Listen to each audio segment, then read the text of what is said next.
Hey Brainiacs, check this out. Oobleck, is it a solid or a liquid? It's both. Today we make this magical goo and discover the weird science that makes it act crazy when you touch it. Oobleck is super easy. Mix cornstarch and water, about 1.5 parts cornstarch to 1 part water. Cornstarch particles are tiny and rough. When you move slowly, they slide around in the water like a liquid. But watch this. Move slow, it flows like goo. Hit it fast or squeeze hard, it turns solid. This is called a non-Newtonian fluid. Its thickness changes with force. It's shear thickening. Punch it, bam.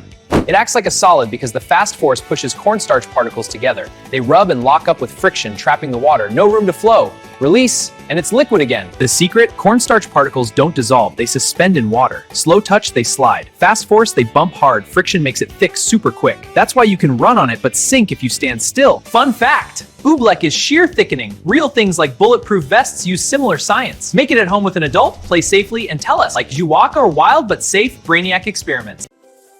Thanks for watching Kids Magic Giggles. Subscribe, like, and hit the bell for more fun.